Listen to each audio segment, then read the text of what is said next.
Hello and welcome to Career Track by ClimateConnect, a series where we explore the journeys of people building impactful careers in the climate space. I'm Harsha, and I'm so excited to be bringing you the very first episode of this series. If you've ever wondered how people actually get into climate work and what it looks like on a day-to-day basis, or even to how to figure how to build your own path in this growing field, you're in the right place. So today's guest is someone whose work is deeply rooted in some of the most important geographies and questions shaping the global climate conversation. I have with me Sombul, who leads emerging markets and developing economies engagement at the high level climate champions, which is part of UN's broader climate ecosystem. She's based in India and she works at the intersection of policy, collaboration, and system storytelling. If you're passionate about global diplomacy, system change, or even wondering what it means to be in climate, then this one's for you. Sombul, thank you so much for agreeing to be part of Career Track. It's so great to have you with us. Thanks, Arsha. Great to be here and happy to dive right in. Yeah, So, Sombul, I wanted to rewind a little bit. Can you share a little bit about your background and what was your career path before entering climate? sure. So before I think all of this happened, I think if I rewind, 10, 15 years ago, I think it all started with getting, a bachelor's in economics, BA in economics from St. Xavier's College here in Mumbai, which is also where I'm from. Specialized in a lot of sort of different sub-disciplines of economics. But what was, I think, most interesting was understanding how economics and finance can work for traditionally underserved segments. And I think that was sort of the start of my journey with understanding how both these disciplines together, they can cater to, solving some very complex challenges related to, I think, generally social impact, but also including climate. Post that, I think I took up my first entry level job as an ESG country ratings analyst at MSCI, which many of you know today is one of the world's top ESG rating agencies.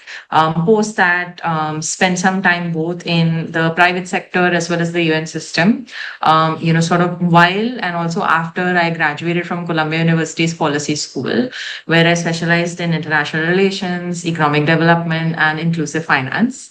And it's been about 10 years so far of working at this intersection of climate and sustainability, policy, and inclusive finance. So happy to share more about that. And that's sort of been my journey so far. So, Sombul, did you always want to do this, or was there a moment in time where you were like, this is where I want to work now?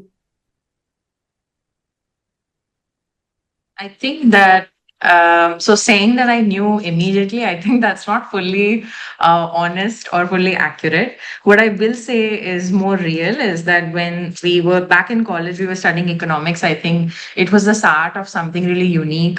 We had really good professors and understanding from them how sort of finance can work for segments or target groups that don't necessarily or aren't necessarily at the top of financial institutions' minds. I think it started from there. It started becoming, I think, interesting to really understand what's the interconnection of finance, economics, and social impact and climate. And I think that initially I was definitely interested in that whole intersection. But taking up my first job right after college at MSCI, I think that's what made me even more sure and helped me narrow down what it is that I want to do. I continue to, of course, stay connected with the finance world and working in general on inclusive finance topics, but from the lens of just general financial inclusion and also looking at corporate sustainability, ESG, climate, and climate related policy. So I would say that it started, I would say, more in college, but I think what made me really much more sure about it was taking up my first job, and then of course specializing more at a master's level and taking up all of these different sort of follow up jobs. Yeah.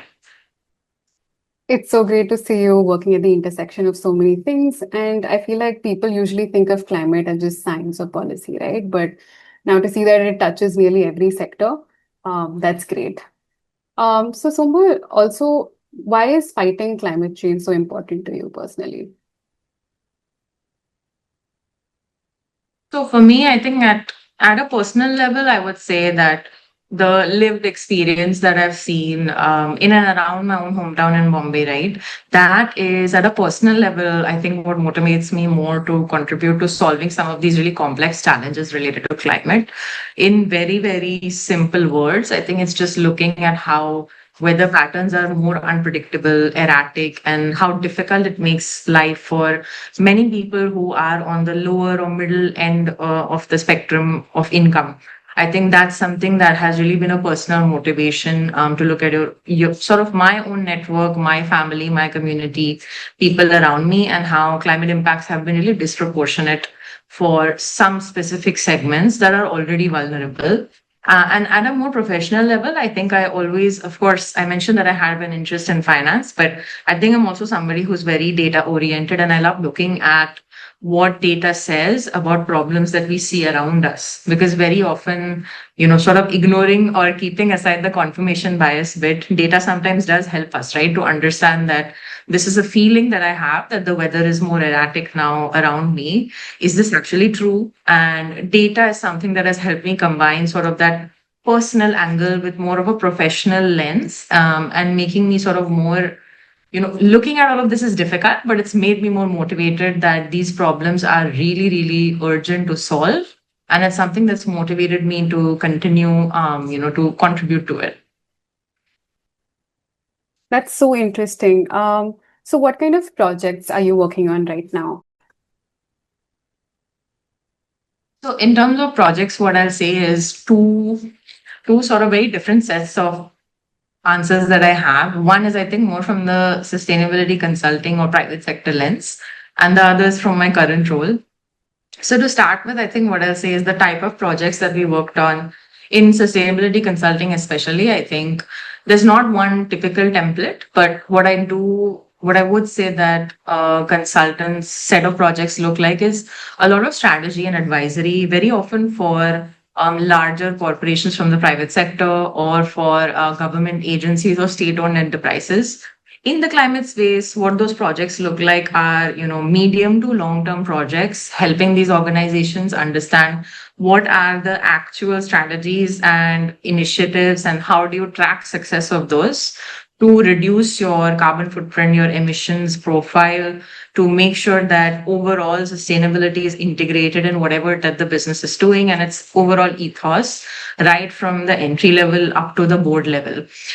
Those are, in a very broad sense, those are the type of projects that I've previously worked on. And I think one element of it also that's more specific is helping, let's say, listed corporations that are larger to figure out how to capture what they're doing on ESG and sustainability into formal sustainability reporting, whether it's mandated by the stock exchange or whether it's something that they themselves are leaders and voluntarily want to report on.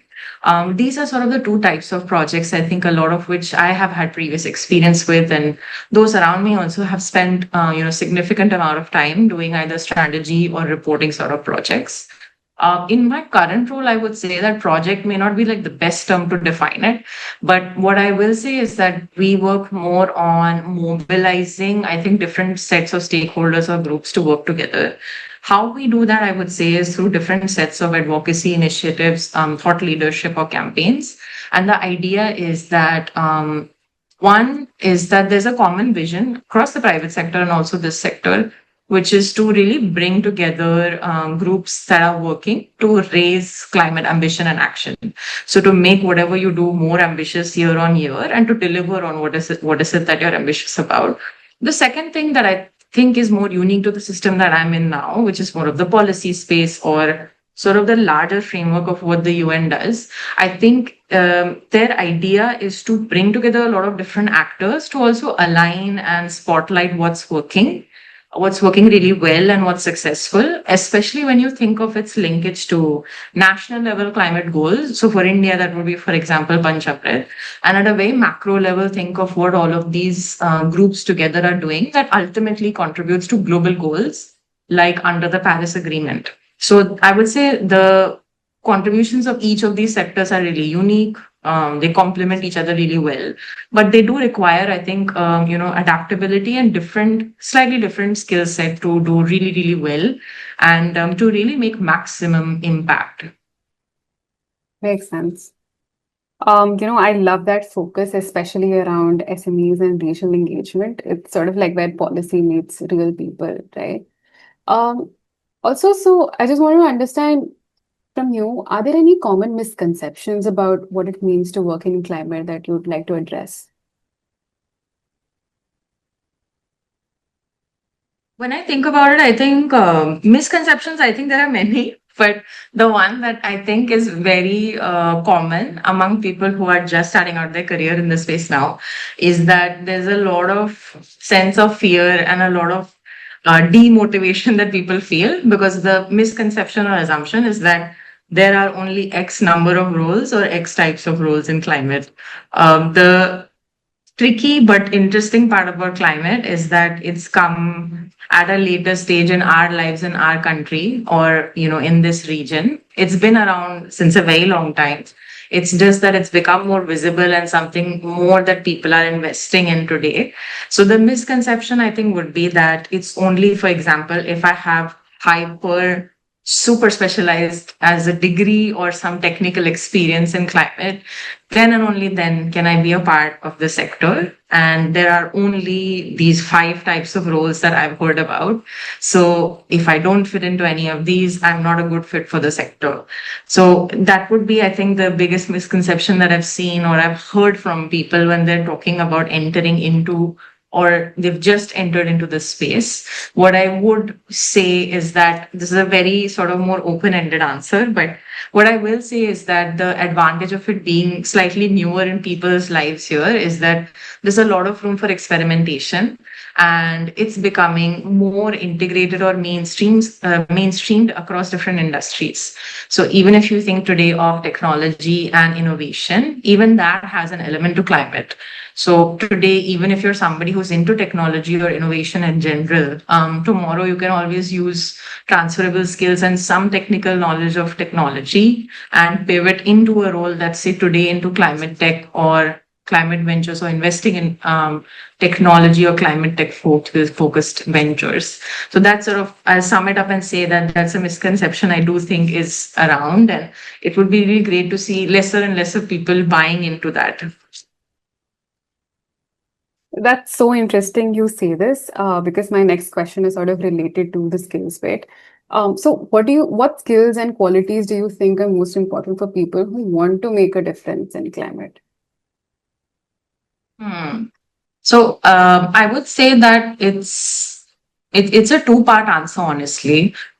Keeping aside, the generic answers that we usually get that, oh, it depends on the role and it depends on the level of seniority. If you strip all of that down at a very basic level, you can divide it into two categories. One would be, of course, some level of technical skills, and one would be more soft skills or skills that are learned on the go. In terms of technical skills, I think whatever level you're at, even if you're transitioning, let's say in the middle of your career, similar to any field that you go into, right? If it's law, it's medicine or healthcare or real estate, you would need to know sort of 101 of that industry to succeed in that industry. So very simply put, if you're looking to get into this field, I think understanding a few basic technical concepts on generally on emissions reduction. What are the policies that your government has put into place to make this transition easier? What are some global agreements like the Paris Agreement? And in a very, very simple way, what is it that they stand for and what are they asking signatories to do? In terms of technical skills, just coming in with that base level understanding is important.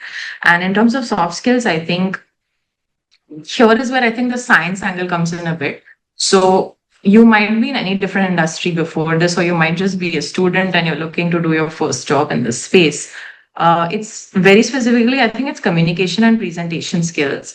And when I say that, I mean it in a more specific way that you should be confident enough to explain some of these more science oriented topics to a non climate audience. That is what will really help you succeed really well and really communicate not just to the public, but also to your most important stakeholders or groups that this is why this issue is urgent, this is how potentially we can solve it.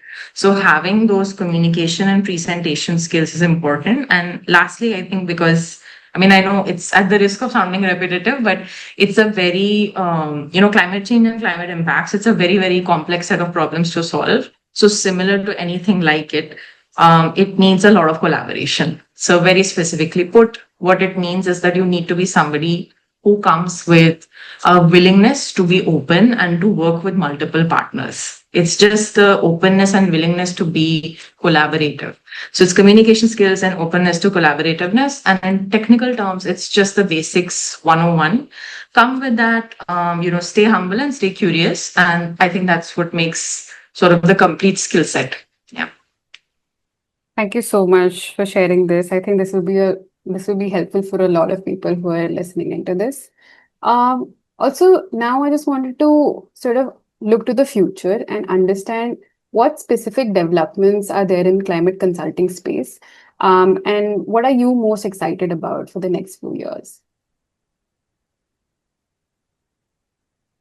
So I think when I think of the future, I mean, it's a bit of a bias that I have also because I have more of an affinity for finance, but I'll try to keep it more open ended. When I think of the future, I think of a lot of different consulting firms learning on the go and understanding how to support clients to adjust to newer policies and regulations that require them, for example, to report on something or to align the way they operate to become more green and sustainable. I think very, very specifically in India, it means figuring out, along with the support of different consultants for organizations to figure out how do they adjust and adapt to different mandates. So let's say it's BRSR, or if it's climate risk reporting by RBI, or if it's even the new climate finance taxonomy that's coming up in the country.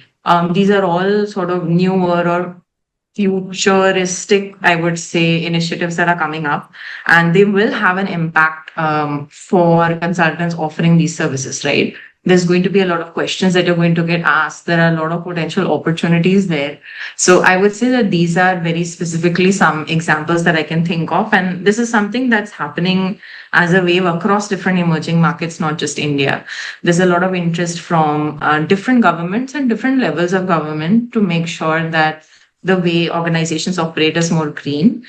As a sort of whole, ultimately, it helps the country achieve its own climate goals and ambition. And at a larger level, it helps all of us globally achieve those goals. So I would say in terms of consulting, that's something that's really important. And it also complements the policy space as well, right? Because as policy professionals, these are newer, enablers, I would say, that are coming up. And there's always a lot of room for knowledge exchanges and support there, or bringing people together literally in a room to discuss how can this be improved or how can this be worked out better so that more and more people are taking this up. So I would say these are some of the sort of futuristic developments that I imagine that will be really important. So, how do you then envision your own career evolving in the climate landscape? Wow, that's a really tough question to answer.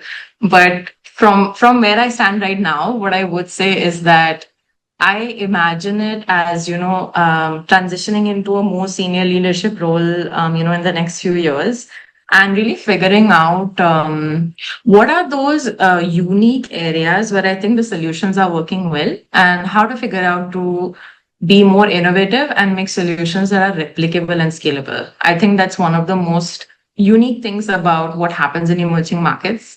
Very, very, very simply put, I think with emerging markets, many of them, they work on sort of principles of frugal innovation, right? They have lesser of a pool of funding available, but even with that, they make it work. So I think what I imagine, my future role as is, being a more senior leader, somebody who brings something unique to the table and somebody who's able to really work together with multiple partners to deliver solutions that are very realistic. They are contextually relevant to what's going on in an emerging market, and they really help you reach closer to national and global climate goals. Very, very open-ended answer, but a very, very sort of honest take on where I see this going. Yeah. Great. So, if you could, let's say, wave a magic wand and solve one problem in climate space, what would that be today?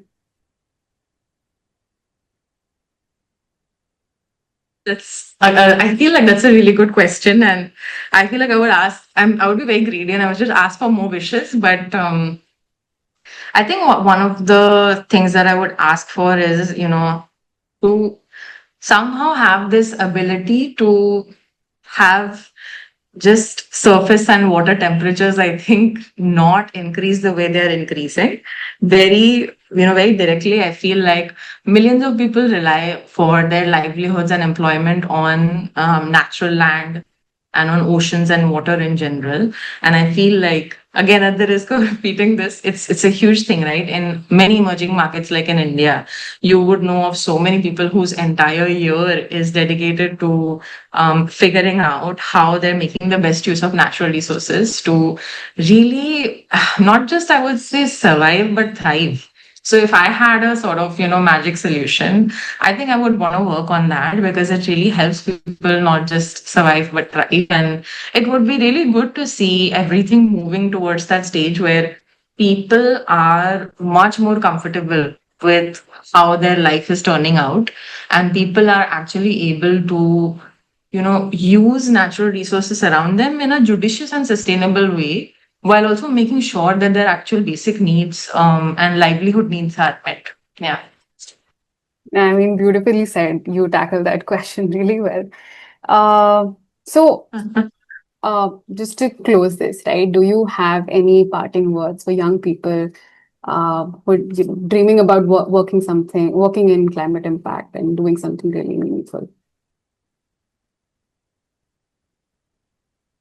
I think what I would say is it's definitely like more open ended. I would say it's lesser so on the technical side, that because it's an evolving field. I would say that it's important to be curious and stay curious. Another thing is, I think, to continue to be humble. It's also again a function of, because of the fact that this field is so evolving, none of us can possibly know everything. Every day, there's a new development.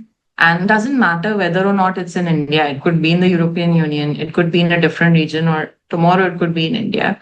But it's important to be curious so you stay updated with what's going on, but also stay humble with an awareness that there's a lot going on that somebody else or a different group may be able to help you become better at.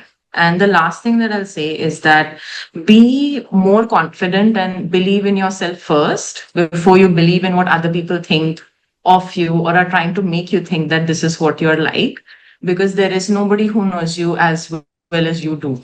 So understand in conclusion that what are you good at, understand and what you can be better at, before sort of having external factors or other people decide what you're good at and what you're not good at. So stay curious, stay humble, and just be more confident and sure of yourself. Yeah. I'm sure that's going to land deeply with anyone listening in right now. Sombul, thank you so much for kicking off this series with such depth and clarity. To everyone listening and watching, I hope this inspired you to explore your own path in the climate space, no matter where you're starting from. So this was episode 1 of Career Track, and thank you so much for sticking with us till the end. Hope to see you next time.